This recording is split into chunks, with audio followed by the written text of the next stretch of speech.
وعلى آلہ الطیبین واصحابہ الطاہرین اما بعد فاعوذ باللہ من الشیطان الرجیم بسم اللہ الرحمن الرحیم وَلَقَدْ نَصَرَكُمُ اللَّهُ بِبَدْرٍ وَأَنْتُمْ أَذِلَّةٌ فَاتَّقُوا اللَّهَ لَعَلَّكُمْ تَشْكُرُونَ صدق اللہ العظیم وصدق رسولہ النبی الکریم الامین ان اللہ وملائکتہ یصلون علی النبی یا ایہا الذین آمنوا صلوا علیہ وسلموا تسلیما اللہم صلی علی سیدنا مولانا محمد وعلی آل سیدنا و مولانا محمد وبارک وسلم وصلی علیہ الصلاۃ والسلام علیک یا رسول اللہ وعلی آلک و صحابک یا حبیب اللہ۔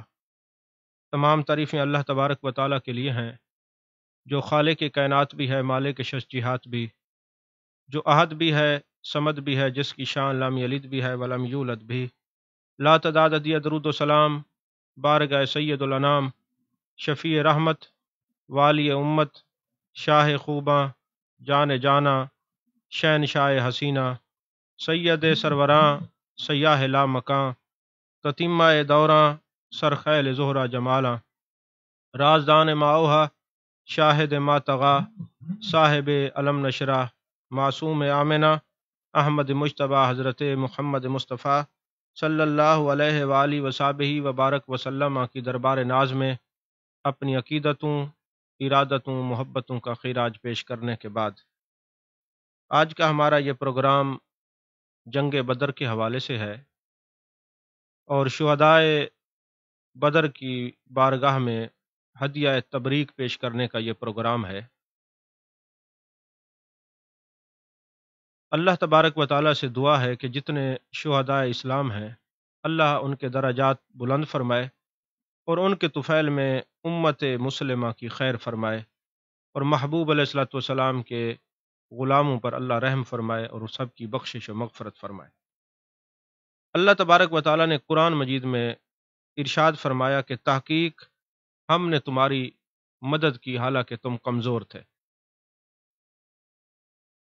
ایک بات یاد رکھیں، میرے آقا کریم صلی اللہ علیہ وآلہ وسلم نے اعلان نبوت کے بعد 15 سال تک کوئی تلوار نہیں اٹھائی، صلح کا پیغام دیا، صلح کی تعلیم دی، لوگوں کو لڑنے سے، جنگ کرنے سے منع کیا اور 15 سال تک یہی فرماتے رہے لکم دینکم ولی دین، تمہارے لیے تمہارا دین ہے، ہمارے لیے ہمارا دین۔ جنگ کے لیے پہل دوسرے لوگوں نے کی ہے۔ اسلام جو ہے امن اور محبت کا دین ہے۔ میرے آقا علیہ الصلوۃ والسلام نے پہلے تلوار نہیں اٹھائی، تلواریں دوسری طرف سے اٹھائی گئی ہیں، اور پھر جب یہ بدر کی فضا قائم ہوئی تو 1000 کفار اور مشرکین کا جو لشکر تھا 1000 لوگوں پر محیط، وہ مسلمانوں سے لڑنے کے لیے آیا۔ اگرچہ جو ابو سفیان کو پہلے خبر ملی تھی، ابو سفیان نے راستہ بدل لیا تھا اور جا کے پیغام دیا تھا کہ میں خیریت سے آ گیا ہوں، مسلمانوں نے مجھے تنگ نہیں کیا، میرا راستہ نہیں روکا، تم لوگ واپس چلے جاؤ۔ لیکن ابو جہل باضد تھا، اس نے کہا نہیں، ہم مسلمانوں سے جنگ کریں گے، اور اس کو یہ خمار تھا کہ یہ مٹھی بھر مسلمان ہیں، یہ کیا کر سکتے ہیں۔ لیکن بدر کے میدان نے یہ ثابت کر دیا کہ مسلمان اگر ایمان اور تقوی کے اعلیٰ معیار پر ہوں تو عرش عظیم سے بھی ان کے لیے مدد کا نزول ہوتا ہے، ان کی مدد کی جاتی ہے۔ ہم لوگ اپنے معاملات میں کمزور اس لیے ہیں کہ ہم صرف دعاؤں پہ زور دیتے ہیں، میدان عمل میں نہیں جاتے۔ میرے آقا کریم صلی اللہ علیہ وسلم خود میدان عمل میں اپنے صحابہ کو لے کر تشریف فرما ہوئے، آپ کی جلوہ گری ہوئی، پھر دعا مانگی، اے اللہ یہ میں مسلمان جو تیرے نام لیوا ان کو لے کے آیا ہوں، ہماری مدد فرما۔ تو میدان عمل میں جا کر پھر اللہ سے مدد کی دعا مانگنا، یہ میرے آقا علیہ الصلوۃ والسلام کی سنت بھی ہے اور آپ کا اسوہ کاملہ بھی ہے۔ ہم لوگ صرف ضرورت کے تحت دعائیں مانگتے ہیں، اللہ تبارک و تعالیٰ کے احکامات کو اور محبوب علیہ الصلوۃ والسلام کے فرمودات کو اپنے اوپر وارد نہیں کرتے۔ اگر تمام چیزوں کو اپنے اوپر وارد کریں تو جس طرح محبوب علیہ الصلوۃ والسلام کے غلام دنیا پہ چھا گئے ہیں، ہم بھی تو محبوب علیہ الصلوۃ والسلام کے غلام ہیں. ہم تو گفتار کے غازی بن چکے ہیں، اگر کردار کے غازی دیکھنے ہوں تو میرے آقا علیہ الصلوۃ والسلام کے صحابہ. عزیزان محترم، جنگ بدر میں محبوب علیہ الصلوۃ والسلام کے علوم غیبیہ کا بھی اظہار ہوتا رہا. جنگ بدر میں محبوب علیہ الصلوۃ والسلام کے اختیارات کا بھی اظہار ہوتا رہا. حضرت عثمان غنی رضی اللہ تعالیٰ عنہ جنگ بدر میں شریک نہیں ہوئے، کیونکہ آپ کی جو زوجہ محترمہ تھی، میرے آقا علیہ الصلوۃ والسلام کی صاحبزادی تھی، لخت جگر تھی، وہ بیمار تھیں. تو حضرت عثمان غنی رضی اللہ تعالیٰ عنہ کو میرے آقا کریم صلی اللہ علیہ وسلم نے گھر میں روکا اور فرمایا کہ تم اپنے گھر والی کی دیکھ بھال کرو، ثواب تمہیں جنگ بدر میں شرکت کا دیا جائے گا. یہ میرے آقا علیہ الصلوۃ والسلام کے اختیارات کی بات ہے. 313 لوگوں کو لے کر محبوب علیہ الصلوۃ والسلام بدر کے میدان میں جاتے ہیں. 6 زرے ہیں، 8 تلواریں ہیں اور چند گھوڑے ہیں. اور جو میرے آقا علیہ الصلوۃ والسلام کے پاس گھوڑا تھا، اس کے سوار 3 تھے. مولا کائنات حضرت علی کرم اللہ وجہ الکریم تھے، حضرت زید رضی اللہ تعالیٰ عنہ تھے، اور میرے مصطفیٰ کریم صلی اللہ علیہ وسلم تھے. اب فاصلہ جو ہے نا، یہ طے ہوا کہ کبھی کوئی سواری کرے گا، کبھی کوئی سواری کرے گا. تو حضرت علی کرم اللہ وجہ الکریم نے اور حضرت زید نے عرض کی، یا رسول اللہ صلی اللہ علیہ وسلم آپ ہی سوار رہیں. میرے آقا نے فرمایا تمہیں ثواب کی ضرورت ہے تو ہمیں ثواب کی ضرورت نہیں. میرے آقا علیہ الصلوۃ والسلام نے عملی طور پہ بتایا ہے کہ انصاف کے تقاضے کیا ہوتے ہیں. عزیزان محترم، جب یہ جنگ بدر کے لیے میرے آقا علیہ الصلوۃ والسلام نے صحابہ کو اکٹھا کیا، تو صحابہ کے جو جذبات تھے، جو ولولے تھے، وہ دیدنی تھے، دیکھنے کے قابل تھے. انہوں نے کہا حضور آپ حکم تو فرمائیں، یہ تو انسان ہے، جن نظر نہیں آتے، ہم ان سے بھی جنگ کرنے کے لیے تیار ہیں، آپ ایک دفعہ حکم تو کریں. تو محبوب علیہ الصلوۃ والسلام کے غلاموں پر جو جذبہ تھا، وہ شہادت کے جذبات، جانتے تھے کہ شہید کی روح بعد میں نکلتی ہے، جمال جہاں آرا کا دیدار پہلے ہوتا ہے. حسن مطلق کے جلووں کی ضیاء پاشیاں انسان کو نصیب ہوتی ہیں. تو تمام صحابہ نے محبوب علیہ الصلوۃ والسلام کی بارگاہ میں عرض کی، محبوب تلواریں زنگ آلودہ ہو گئی ہیں، اگر وہ پہل کاری رہے ہیں تو پھر ہمیں بھی اجازت عطا فرما. میرے آقا کریم صلی اللہ علیہ وسلم کے 2 صحابی تھے، ایک حضرت سعد ابن ابی وقاص رضی اللہ تعالیٰ عنہ، جن کی عمر مبارک اس وقت 17 یا 18 سال لکھی ہوئی ہے کتابوں میں، اور دوسرے ان سے چھوٹے تھے حضرت عمیر بن ابی وقاص رضی اللہ تعالیٰ عنہ، چھوٹے بھائی ہیں. اب حضرت سعد ابن ابی وقاص رضی اللہ تعالیٰ عنہ کی سلیکشن کر دیتے ہیں محبوب پاک صلی اللہ علیہ وسلم، اور حضرت عمیر چھوٹے ہیں. میرے آقا نے فرمایا عمیر تم واپس چلے جاؤ، تم ابھی چھوٹے ہو.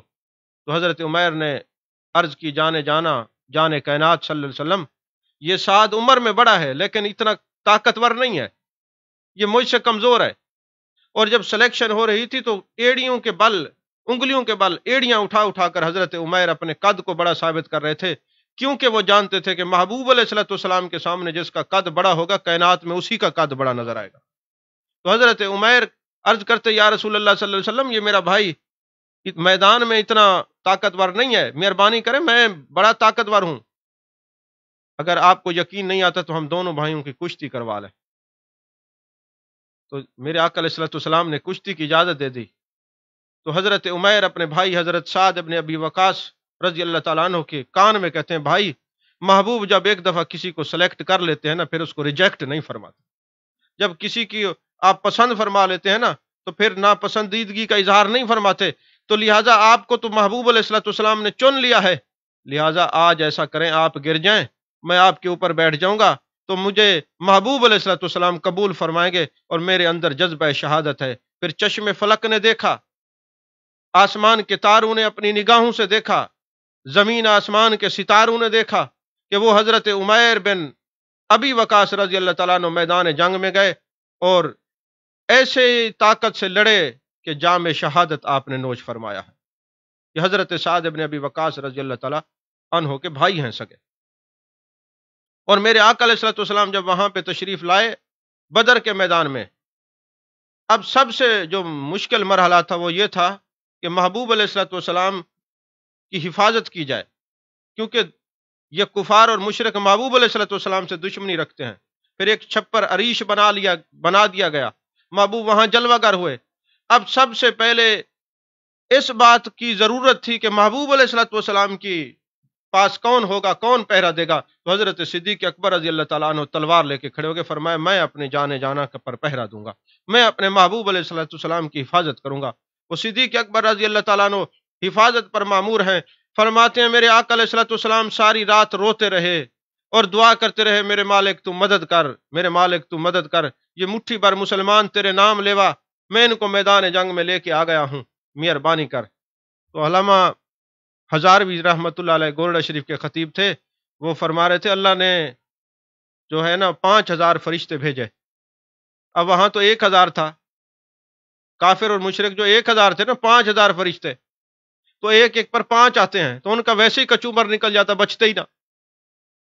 تو فرماتے ہیں کہ محبوب علیہ الصلوۃ والسلام دعا مانگ رہے ہیں، میرے مالک مدد کر مدد کر، اور لگتا یہی تھا کہ وہ عرش والا رب ہی خود مدد فرما رہا ہے اور مدد فرما رہا ہے۔ تو فرماتے ہیں کہ 5000 فرشتے آئے۔ حضرت صدیق اکبر فرماتے ہیں میں نے دیکھا محبوب علیہ الصلوۃ والسلام کے کندھے مبارک سے چادر ہٹ گئی، آپ دعا فرما رہے ہیں، میں نے چادر جوڑی، ساری رات آپ سجدہ ریز رہے، میں نے صبح عرض کی یا رسول اللہ صلی اللہ علیہ وسلم بس کریں، آپ کی یہ حالت دیکھ کے مجھے عجیب کیفیت ہو رہی ہے، اللہ نے مدد فرما دی ہے، دیکھیں تو صحیح مدد فرما دی۔ یعنی محب اپنے محبوب کو کسی بے چینی میں دیکھ کے کب برداشت کر سکتا ہے؟ یہ حضرت صدیق اکبر رضی اللہ تعالیٰ عنہ کی محبت تھی۔ اچھا ایک اور بات یہ بھی یاد رکھیں کہ حضرت حذیفہ بن الیمان اور آپ کے والد، یہ دونوں صحابی رسول تھے صلی اللہ علیہ وسلم، یہ آ رہے تھے، راستے میں ابو جہل مل گیا ان کو، ابو جہل نے پکڑ لیا، کہاں جا رہے ہو؟ انہوں نے کہا جی ہم نبی پاک صلی اللہ علیہ وسلم کے پاس جا رہے ہیں۔ کہتے جنگ تو نہیں کرو گے؟ انہوں نے کہا نہیں۔ وعدہ کرتے ہو؟ انہوں نے کہا جی وعدہ کرتے ہیں، جنگ نہیں کریں گے۔ اب وہ دونوں حضرت حذیفہ بن الیمان اور آپ کے والد تھے، تو یہ دونوں صحابی محبوب علیہ الصلوۃ والسلام کی بارگاہ میں، یا رسول اللہ صلی اللہ علیہ وسلم ہم نے تو اس کو تو کہہ دیا کہ ہم جنگ نہیں کریں گے، اس کے ساتھ وعدہ کر کے آ گئے، لیکن ارادہ تو ہمارا یہ کہ ہم جنگ کرنا چاہتے ہیں۔ اب جانے جانا کا انصاف دیکھیں، فرمایا تم نے بے شک کافر سے وعدہ کیا مگر تم جنگ میں شریک نہیں ہوگے، کافر سے کیا ہوا وعدہ بھی پورا کرنا ہے، یہ ہمارے اسلام کا حسن ہے۔ یعنی ضرورت بھی ہے میدان جنگ میں کہ جتنے زیادہ لوگ ہوں گے، ضرورت بھی ہے، پھر بھی محبوب علیہ الصلوۃ والسلام فرماتے ہیں اس امت کا فرعون ہی ابو جہل ہے، تم نے اس سے بھی وعدہ کیا تب بھی پورا کرو۔ تو یارو جو نبی غیروں سے وعدہ پورا کرنے کا حکم دیتے وہ اپنوں سے کیے ہوئے وعدے کس طرح پورے کرنے کا حکم دیتے ہوں گے؟ آپ اندازہ تو لگائیں، سوچیں تو صحیح۔ تو ہم تو اپنوں سے وعدے پورے نہیں کرتے اور محبوب غیروں سے وعدہ پورا کرنے کا حکم دے رہے، فرماتے جنگ میں جانے کی ضرورت نہیں ہے، تم لوگ شریک نہیں ہوگے، تم نے وعدہ کیا۔ عزیزان محترم،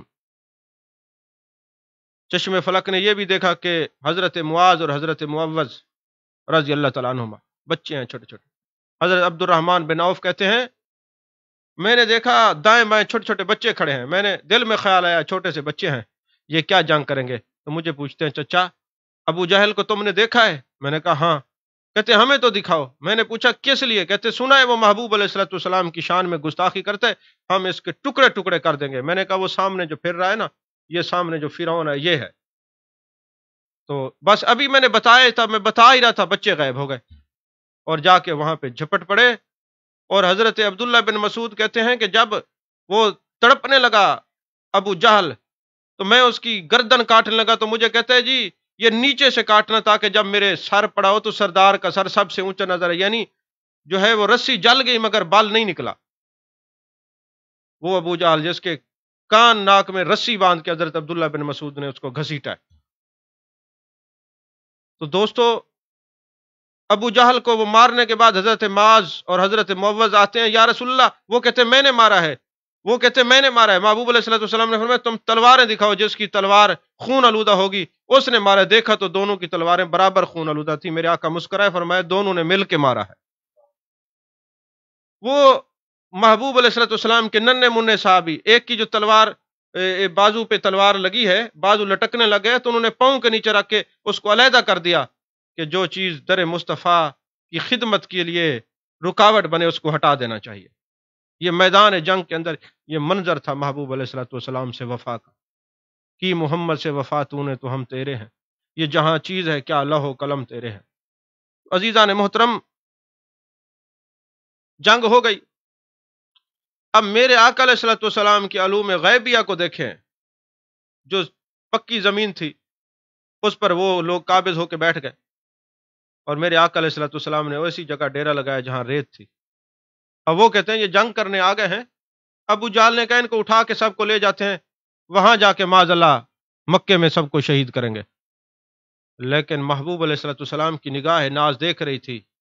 آپ نے ریت کی جگہ پہ ٹیلے کے اوپر خیمہ لگایا، پڑاؤ کیا، بارش ہو گئی۔ آپ جانتے ہیں کہ ریت میں جب بارش ہو جائے تو وہ سیمنٹ کی طرح پکی ہو جاتی ہے، اور جہاں انہوں نے خیمے لگے ہوئے تھے وہ ایسا گارا بن گیا کہ وہ خود ہی دلدل میں پھنس پھنس کے گرتے ہوئے مرتے ہوئے نظر آتے تھے۔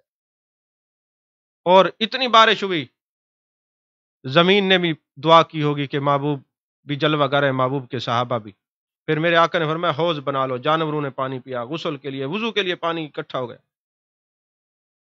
اور پھر وہاں بڑے بڑے کافر، ابو جہل بھی گیا، اتبا، اتیبہ، امیہ بن خلف حضرت بلال کے ہتھے چڑھ گیا۔ حضرت بلال نے خوب اس کی سروس کی، یعنی اس دن چن چن کے، اور کہتے ہیں ہمیں مارنے والے نظر نہیں آتے تھے، دیکھتے تھے کہ کافر کے منہ سے خون نکل رہا ہے، زمین پہ پڑے، فرشتے آئے، فرشتے 5000 کی تعداد میں۔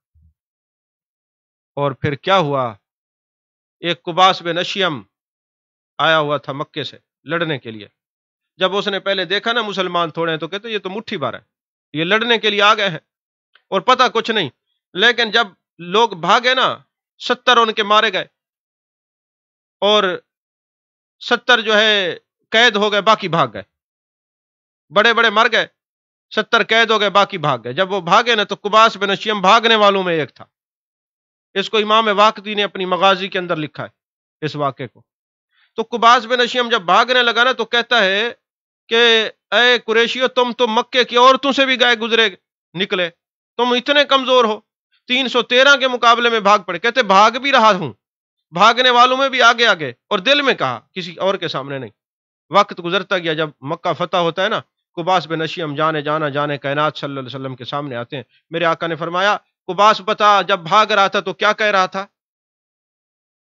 میں نے کچھ نہیں کہا۔ میرے آقا علیہ الصلوۃ والسلام نے فرمایا نہیں، تو کچھ کہہ رہا تھا، بتا کہ عورتوں سے بھی تم کمزور نکلے۔ بس محبوب نے یہ فرمایا، اس نے نعرہ رسالت لگایا تو جانا کے قدموں میں آ گئے۔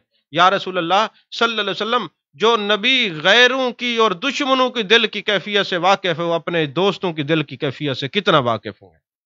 محبوب کے علوم غیبیہ کے اظہار سے ایک مشرک کے دل سے وہ پردے ہٹ گئے اور محبوب علیہ الصلوۃ والسلام کا غلام بن گیا۔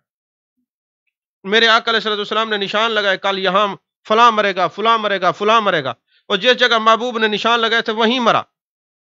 اور جب سب کو ایک کنویں میں، گڑھے میں پھینک دیا گیا، گڑھے میں پھینک کے محبوب نے فرمایا بتاؤ اب جو مالک نے، اللہ نے وعدہ کیا تھا پورا کر کے دکھایا۔ حضرت فاروق اعظم رضی اللہ تعالیٰ عنہ نے عرض کی حضور یہ سنتے ہیں، فرمائے ان کی سننے کی طاقت تم سے زیادہ ہے مگر بول نہیں سکتے۔ اب میں آپ سے پوچھتا ہوں، عقیدہ اہل سنت کا، اچھا عقیدہ حسن والا اہل سنت کا ہے کہ اگر ابو جہل جیسا کافر گڑھے میں پڑا ہوا بھی سن سکتا ہے تو خواجہ معین الدین چشتی اجمیری جنت کے باغ میں جس کی قبر جنت کا باغ بنی ہو کیوں نہیں سن سکتے؟ میرے غوث پاک کیوں نہیں سن سکتے؟ تو جب اس امت کا فرعون اور کافر گڑھے میں پڑے ہوئے مرنے کے بعد سن سکتے ہیں، محبوب اعلان فرما رہے ہیں ان کے سننے کی طاقت ہے، یہ تم سے زیادہ بول نہیں سکتے، تو پھر اس امت کے ولی اپنی مزار مقدسہ میں کیوں نہیں سن سکتے؟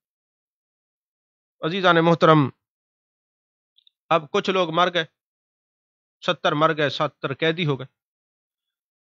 اب فدیے کی بات چل پڑی، بھئی کیا کرنا چاہیے؟ اب ان کے بارے میں حضرت عمر فاروق رضی اللہ تعالیٰ عنہ نے فرمایا حضور جس کے رشتہ دار آئے ہوئے نا ان کے حوالے کر دیں، ان کو ایک ایک کو قتل کر دیں۔ اور حضرت فاروق اعظم کو بلایا گیا، حضرت صدیق اکبر رضی اللہ تعالیٰ عنہ کو بلایا گیا کہ فاروق اعظم کی یہ رائے ہے۔ تو حضرت صدیق اکبر رضی اللہ تعالیٰ عنہ نے فرمایا یا رسول اللہ کچھ رحم کریں، کل کو یہ لوگ مسلمان ہو جائیں گے۔ میرے آقا نے فرمایا ارحم امتی بے امتی ابو بکر، میری امت میں، میری امت پر سب سے رحم دل ابو بکر ہے۔ اس وقت بھی رحم دلی کا جو ہے جو سامنے نقشہ پیش فرما رہے ہیں کہ محبوب رحمت للعالمین آپ ہیں، آپ کی بے پایہ رحمت سے بے پناہ وافر حصہ لینے والے ابو بکر صدیق ہیں، اور اس کا نمونہ پیش کر رہے ہیں۔ میرے آقا علیہ الصلوۃ والسلام کی خدمت میں صدیق اکبر رضی اللہ تعالیٰ عنہ نے عرض کی حضور قتل نہ کیا جائے، فدیہ لے کے چھوڑ دیا جائے۔ اور محبوب علیہ الصلوۃ والسلام کے شان رحمت للعالمین کو دیکھیے، جو بدر کے قیدی ہیں ان کو اچھا کھانا کھلا رہے ہیں، خود صحابہ کھجور کی گٹھلیاں چوس رہے ہیں، اور رات کو جانے کائنات بے چینی کے عالم میں بہر نکلتے ہیں، اور فرماتے ہیں صحابہ نے پوچھا یا رسول اللہ صلی اللہ علیہ وسلم کیا ہوا؟ فرمایا جو لوگ قید ہیں نا، ان کے کرہانے کی آواز مجھے بے چین کرتی، آرام نہیں کرنے دیتی، ان کی پیچھے سے مشکیں جو ہے وہ کھول دیں، ہاتھ کھول دیں، ان کے کرہانے کی آواز مجھے تکلیف دیتی ہے۔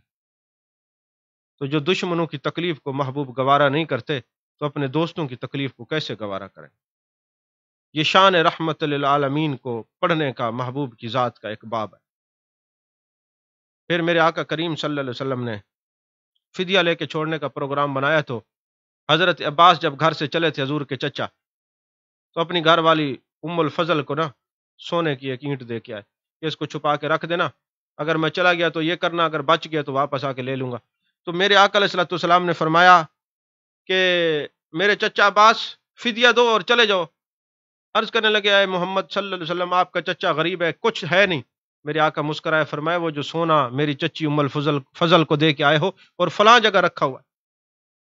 فرماتے میں تو پہلے آپ کو مانتا تھا دل سے، کسی وجہ سے چپ تھا، لیکن جب علوم غیبیہ کا اظہار محبوب علیہ الصلوۃ والسلام نے فرمایا تو میرا دل مان گیا، واقعی آپ سچے رسول ہیں، کیونکہ نبی کا معنی ہی ہوتا ہے غیب کی خبر دینے میں۔